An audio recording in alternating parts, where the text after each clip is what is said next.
Muito bem. O próximo assunto é a aferição das variáveis. Como já demonstramos as fases da pesquisa clínica, nós temos a fase da amostragem e tem a fase da aferição das variáveis. A fase da seleção da amostra, que basicamente era sair da população-alvo para a população em estudo, né? Esses doentes são alocados em duas cortes, a corte de tratamento e a corte de controle, e ao longo desse tempo, várias variáveis são aferidas. Variáveis aqui de fator em estudo e variáveis de desfecho clínico, ao longo desse tempo. Antes de começar a fazer análise estatística lá na frente. Então, alguns conceitos básicos de epidemiologia clínica com relação à aferição das variáveis. A aferição das variáveis é uma busca obsessiva, compulsiva da acurácia e da precisão. Se vocês forem olhar no dicionário, o que significa acurácia? Acurácia é precisão. E se vocês forem olhar o que é precisão, precisão é acurácia. Então, na língua portuguesa, não há diferença entre acurácia e precisão. Mas na epidemiologia clínica, a diferença é enorme. É água e vinho. São completamente diferentes. Você tem que buscar as duas coisas. Acurado, um dado acurado, é o quão próximo da verdade ele está. Uma verdade que é desconhecida, senão você não media. Né? Se eu vou medir a altura de um de vocês, ela vai dar 1,80 m, e vocês têm 1,80 m, ela é acurada. Se eu meço várias vezes e dá sempre 1,80 m, ela é precisa também. Precisa é um grau de confiabilidade. É um grau de variabilidade. Então, um dado, se eu medir uma vez e ele for acurado, ele representa aquilo. E se ele for preciso, provavelmente é aquilo mesmo. Mas se a minha medida da minha altura, ela vai lá, dá 1,80 m, aí eu meço uma segunda vez, dá 1,78 m, depois uma terceira vez, dá 1,81 m, depois dá 1,79 m, depois dá 1,82 m, depois dá 1,80 m, ela está acurada? Ela está. Na média, ela está acurada, mas ela está imprecisa. Se eu medir uma vez só, eu não sei onde é que eu estou.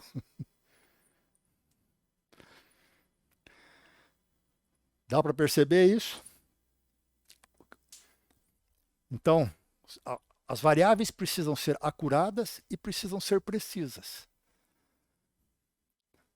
Se eu pedir para algum de vocês fazer uma Apache de um doente,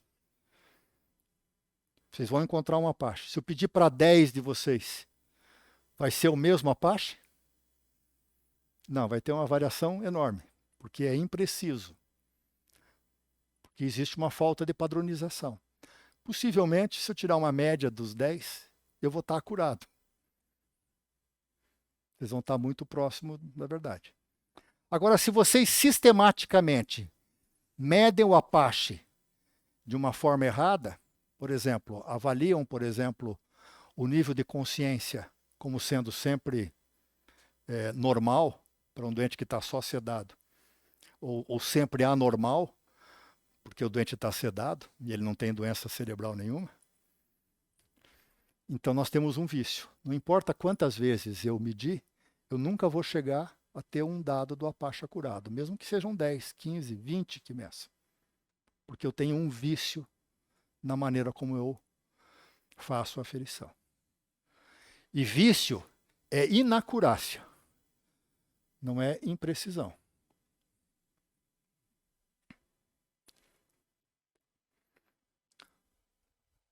Aqui tem um exemplozinho, olha, a aferição de variáveis é um exemplozinho clássico, tem vários livros de epidemiologia essa figura. É como se eu estivesse com um fuzil, uma espingarda, né, e eu quisesse acertar um alvo.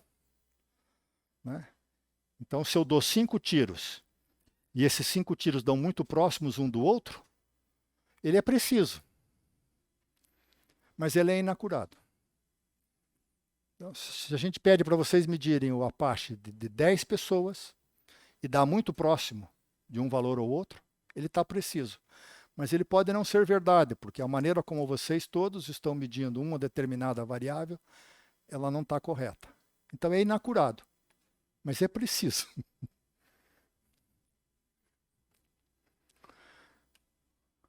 Esse daqui, cada um deu um valor, mas na média está acurado.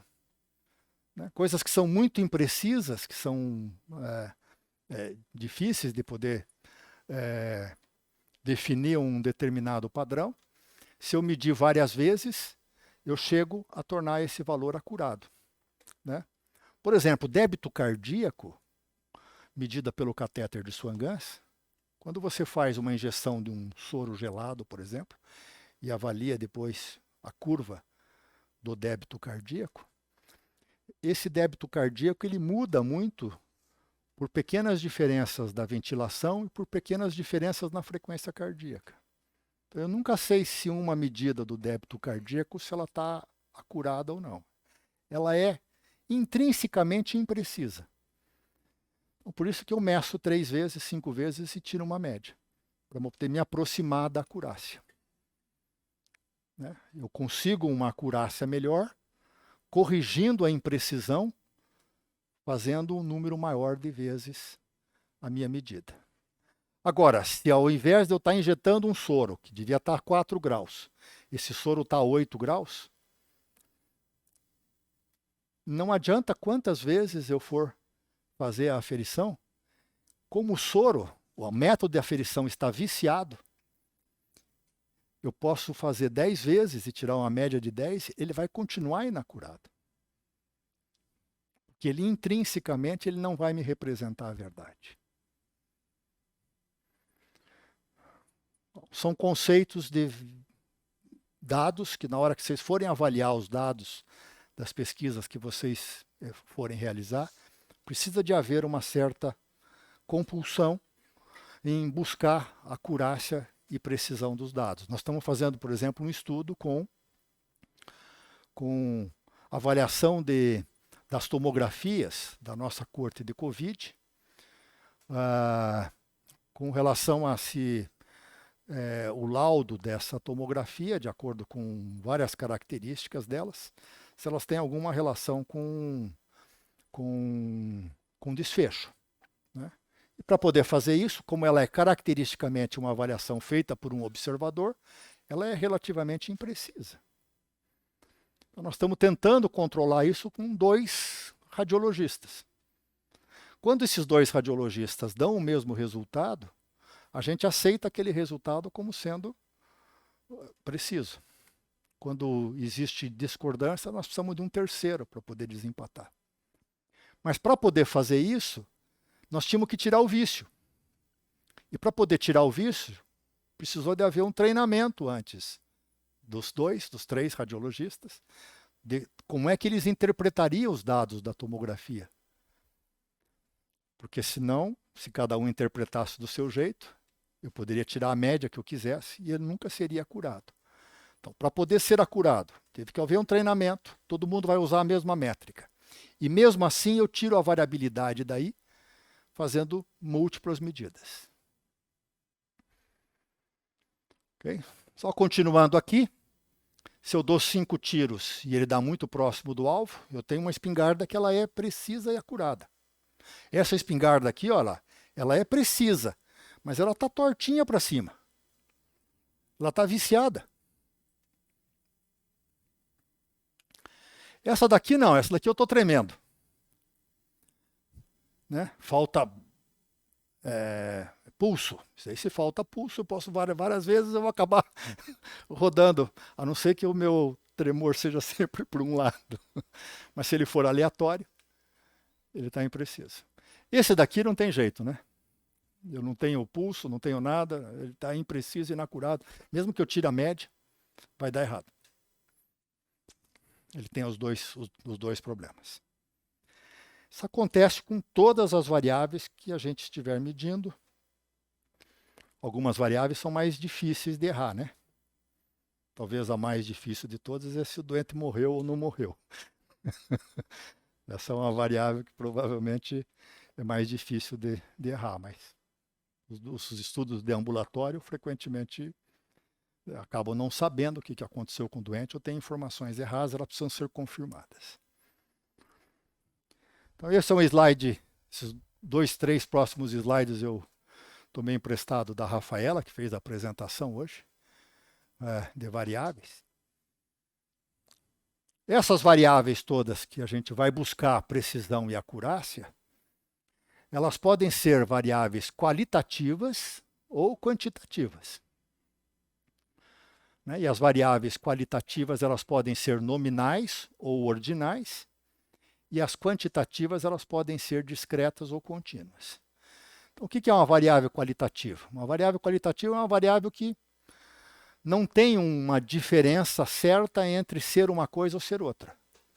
Né? Tipicamente, numa nominal, você ter sangue RH positivo ou negativo não é uma diferença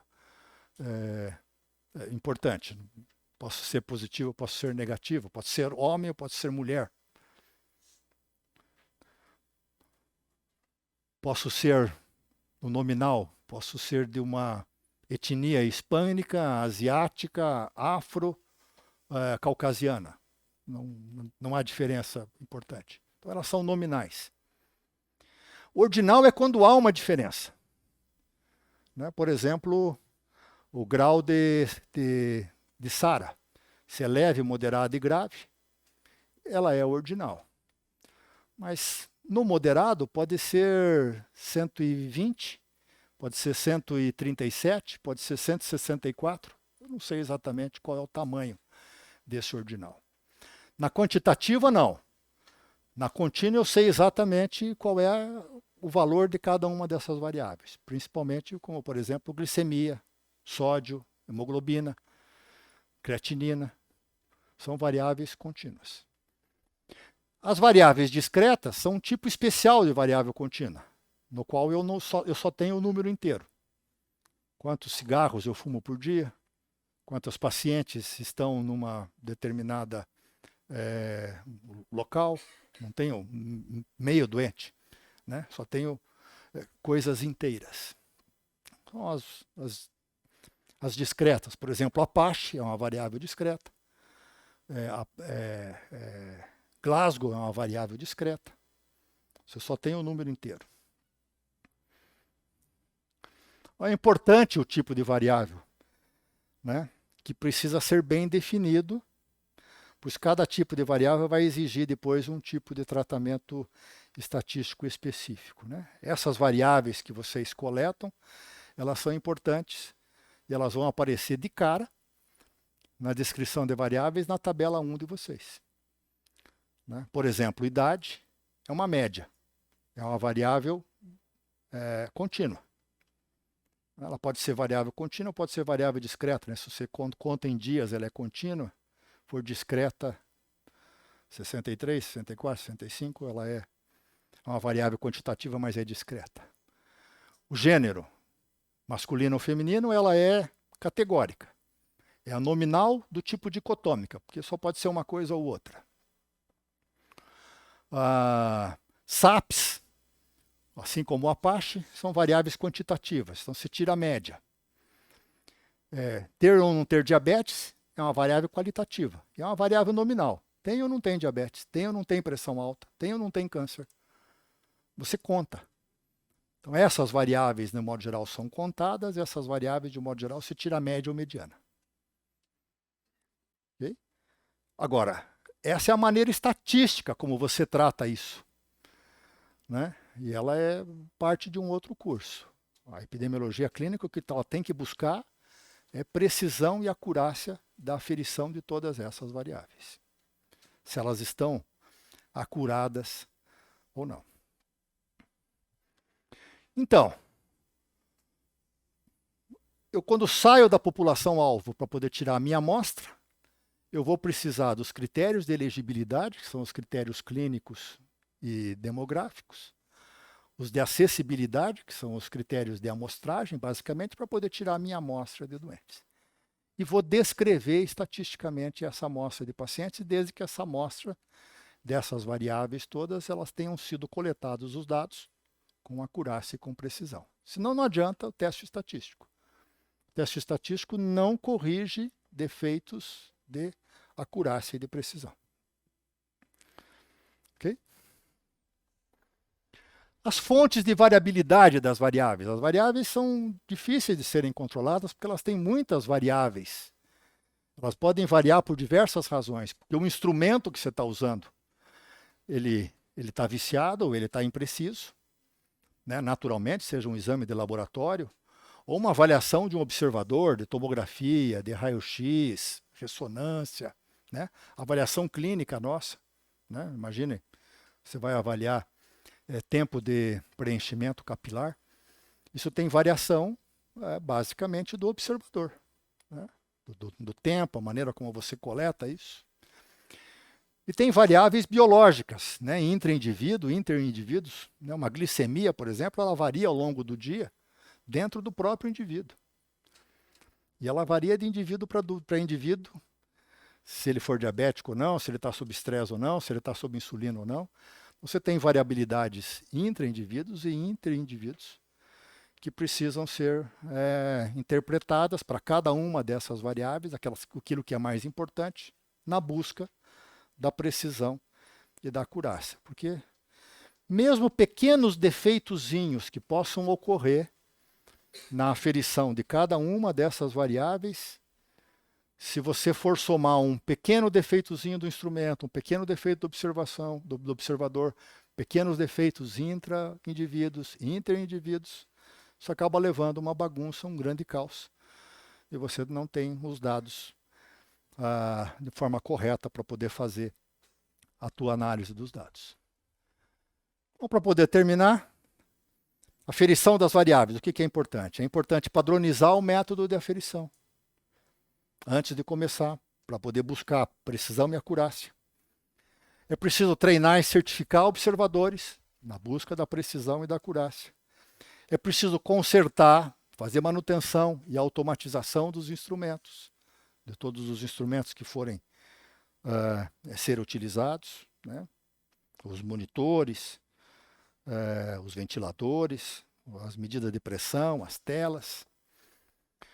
Muito frequentemente é preciso repetir medidas, mas lembrar que repetir medida só corrige imprecisão, não corrige inacurácia. Então não adianta repetir um dado se o teu instrumento estiver viciado. Cegamento é uma forma de garantir controle das variáveis, mas lembrar que cegamento só controla, nós vamos ver isso bem de forma mais a miúde na aula de ensaio clínico randomizado. Cegamento só controla um tipo de vício de aferição, que é o vício de aferição diferencial, em que você avalia quem está recebendo o tratamento diferente de quem não está recebendo o tratamento. Né? Por causa de um desejo do pesquisador de proteger a sua intervenção. Não corrige todas as aferições. Então, não é só porque é cego que a aferição de variáveis foi garantida. Um bom conjunto de variáveis depende de muito mais do que isso. E calibração dos instrumentos, de todos aqueles que forem utilizados na pesquisa clínica. Então, se vocês não se preocuparem com os erros sistemáticos, com os erros aleatórios, com precisão e inacurácia, muito provavelmente o que vai ter no final das contas é um caos. Por causa disso é importante selecionar bem o tamanho da amostra, quem é que vai entrar dentro dos estudos e aferir de uma forma acurada e precisa as variáveis do estudo. Muito obrigado pela atenção. Até a próxima aula.